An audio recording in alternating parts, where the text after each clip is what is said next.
কি হলো, বারবার বাইরের দিকে তাকিয়ে কি দেখছেন? আরে বনিটা, কত কাজ বাকি, রাত পোহালেই অঞ্জলি, কত কাজ বাকি আছে, কত জিনিস আনার আছে, আর ওর কোনো পাত্তাই নেই। চিন্তা করছেন কেন? চলে আসবে ঠিক। আপনি ওকে চেনেন না তাই বলছেন। ওর পায়ের তলায় সর্ষে, সারাক্ষণ খালি টো টো টো টো করে ঘুরেই বেড়াচ্ছে। কোথায় আছে কে জানে। এত রাত হয়ে গেল, বাড়ি আয় তা না। এই বয়সে এখন ঘুরবে না তো কি করবে? নিশ্চয়ই বন্ধু বান্ধবদের সাথে ঠাকুর দেখতে বেরিয়েছে। আর কাজও ভালো লাগে বাড়িতে বড়দের সাথে সারাক্ষণ থাকতে। ও তো নিজের একটা পার্সোনাল স্পেস চাই নাকি? ও বন্ধুদের সাথে যায়নি, বাড়ি ভর্তি লোক, নিজের বাড়িতে পুজো, ও ওরকম মেয়েই না। আমার খালি মনে হচ্ছে কিছু একটা গন্ডগোল হয়েছে। না, এর ওভার থিঙ্কিং। কি গন্ডগোল হবে? ঠাকুর দেখতে বেরিয়েছে আবার কি? এই আমরা এখানে এনজয় করছি, ও ওর মতো এনজয় করছে।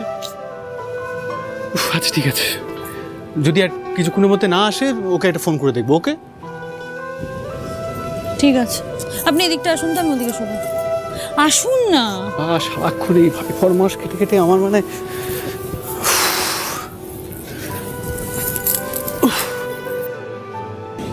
এই যা, কাল তো পুষ্পাঞ্জলি, দশকর্মার অতগুলো জিনিস গোছাতে হবে, সব ভুলে গেছি। এই জন্যেই আমি বারবার বনির খোঁজ করছিলাম, ভাল লাগে না। আপনি একটা কাজ করুন, আপনি শুয়ে পড়ুন, আমি একটু গুছিয়ে আসি। এতগুলো কাজ। নাকি আপনি বসুন, আছে কাকিমুনি আছে, জেগে যাবে তো। আর কেউ যাবে না, সবাই মন দিয়ে ঘুমোচ্ছে।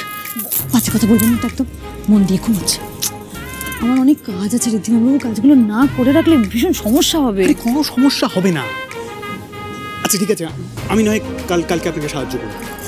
বসুন। আপনি সাহায্য করুন, ব্যাস হয়ে গেল। যেটুকু কাজ হতো সেটুকু আর হবে না। মানেটা কি? আপনি কি ঋদ্ধিমান সিংহ রায়কে আন্ডার এস্টিমেট করছেন? শুনুন, পৃথিবীতে না এমন কোনো কাজ নেই যেটা ঋদ্ধিমান সিংহ রায় পারে না। খালি বার ফটে। সিরিয়াসলি বলছি, আর কনফিডেন্টলি বলছি, সেটা আপনিও খুব ভালো করে জানেন। আর আপনিও আমাকে সময়ের সাথে সাথে চেঞ্জ হতে দেখেছেন।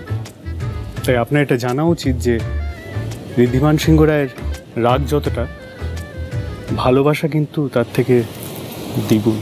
ঠিক, একদম ঠিক কথা বলেছে। দেখেছেন, বললাম জেগে যাবে, শুনে ফেলেছে কাকিমুনি। লজ্জা, মাথা কাটা গেল। কি করছেন নাকি আপনি?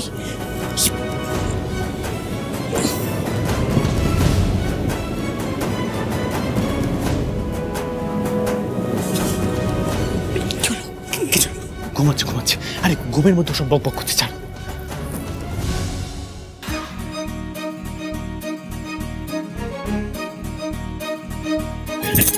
বলছি তো। আচ্ছা শুনুন, যেটা আমি বলছিলাম সেটা হলো যে দেখুন, এই যে পুজোটা হচ্ছে এখানে, সেটা তো আমার জন্যই হচ্ছে। এবার তার জন্য গিফট তো আপনারা পেলেন দাদুর কাছে, আমি কিছুই পেলাম না। সবাই আনন্দ করছে, সেটা দেখে আপনার ভালোও লাগছে। কিন্তু এই সবের মধ্যে আমি কি পেলাম?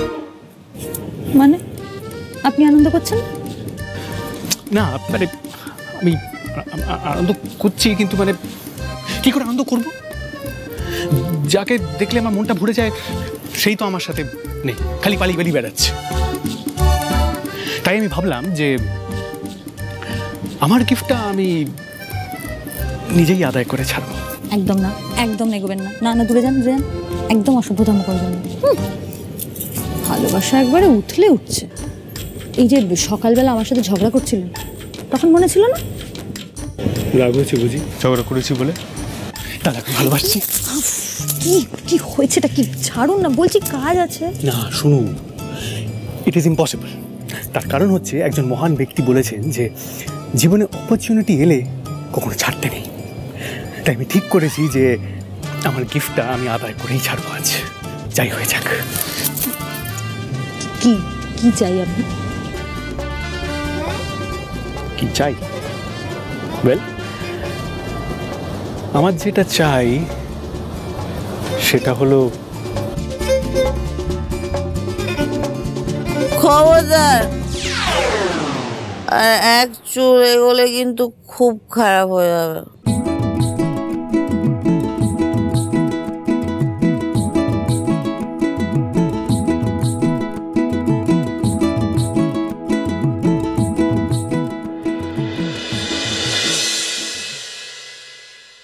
গুবলু শোনা আমার, চোখটা খোল, দেখ কে এসেছে।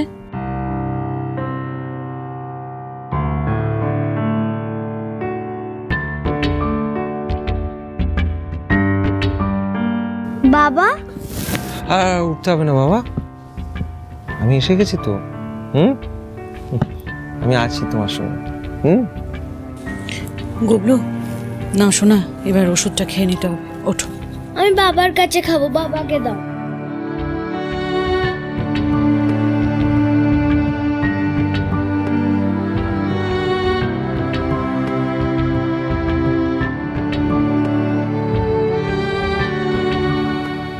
দাঁড়াও,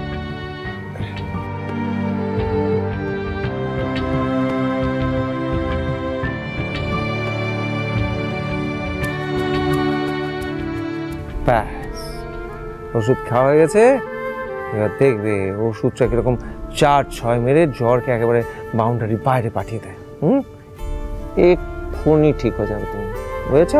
ওষুধ খাওয়া হয়ে গেছে, এবার চুপচাপ তুমি ঘুমিয়ে পড়ো, কেমন? তোমাকে ডক্টর কি বলেছে? তুমি যত রেস্ট নেবে তত তাড়াতাড়ি সুস্থ হবে। চোখ বন্ধ করো বাবা, ঘুমিয়ে পড়। বাবা একটা গল্প শোনাও না, আমি গল্প শুনতে শুনতে ঘুমিয়ে পড়বো। গল্প? আচ্ছা শোনো। একটা জঙ্গলের মধ্যে, গভীর জঙ্গলের মধ্যে একটা রাজপ্রাসাদ ছিল।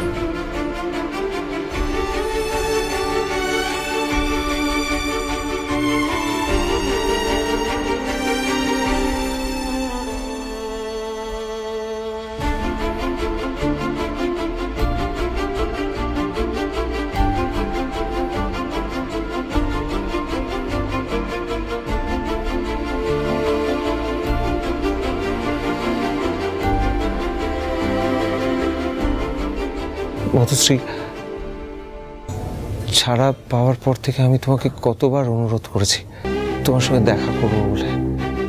কতদিন পর তোমাকে আর গুগলুকে একসঙ্গে দেখছি আমি তো তোমার কাছে অনেকবার ক্ষমা চেয়েছি মধুশ্রী, তাও তুমি আমার সঙ্গে দেখা করতে চাওনি, কথা বলতে চাওনি। তাহলে আজ হঠাৎ এতদিন পরে তুমি আমাকে এইভাবে ডেকে পাঠালে? আমি তোমাকে ডেকেছি ঠিকই, কিন্তু বাধ্য হয়ে। গুবলুর কথা ভেবে আমি বাধ্য হয়ে তোমাকে এখানে ডেকে পাঠিয়েছি প্রসূন। কিন্তু তুমি যে জঘন্য অন্যায় করেছো, তার জন্য আমি তোমাকে ক্ষমা এখন অবধি করতে পারিনি, আর ভবিষ্যতেও পারবো না। মধুশ্রী, তুমি আমার কথা শোনো, আমাকে বিশ্বাস করো। আমি সত্যি প্রতিটা মুহূর্তে খুব কষ্ট পাই তোমাদের দেখতে না পেয়ে। আমি মিস করি তোমাদের। আমি আমার আগের জীবনে ফিরে আসতে চাই মধুশ্রী। তুমি আমার উপর একবার ভরসা করে দেখো, আমাকে একবার বিশ্বাস করে দেখো, একটা সুযোগ দাও আমাকে। অসম্ভব, তোমাকে আর আমি এতটুকু বিশ্বাস করি না। শুধুমাত্র গুবলুর জন্য আমি তোমাকে আজ রাতেই বাড়িতে ডেকে পাঠিয়েছি। গুবলু সুস্থ হলে তুমি কাল সকালবেলা এখান থেকে চলে যাবে। আমি সত্যি বলছি প্রসূন, আমি একদম চাই না যে এই বাড়ির একটা মানুষও জানুক যে তুমি আজ রাতে এখানে এসেছিলে। আমি হাত জোর করে তোমায় রিকোয়েস্ট করছি, প্লিজ এই বাড়ির লোকগুলোর সামনে আমাকে আর এইভাবে তুমি হিউমিলিয়েট করো না। কাল সকাল হলে তুমি এখান থেকে চলে যাবে।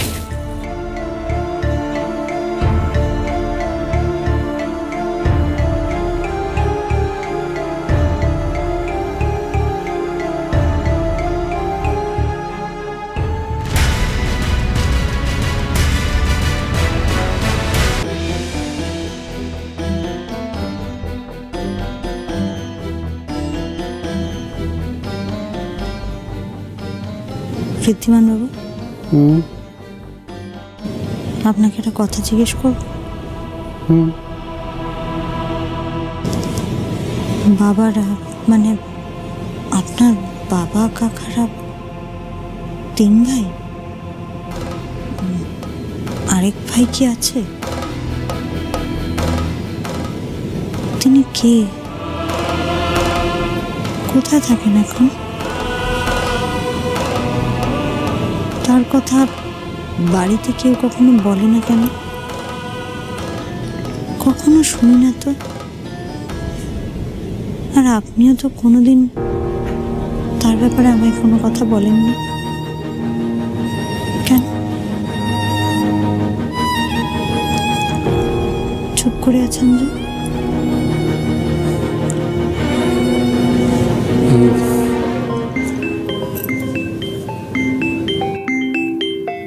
এত রাতে কে ফোন করছে? কি?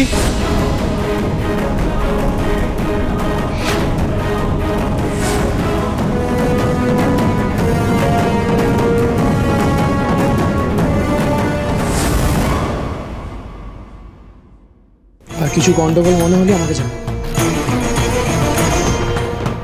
Okay sir.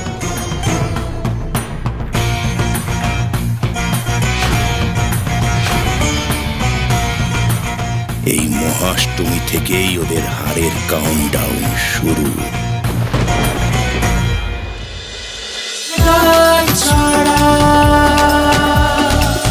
চলো চলো চলো চলো চলো পাল্টাই।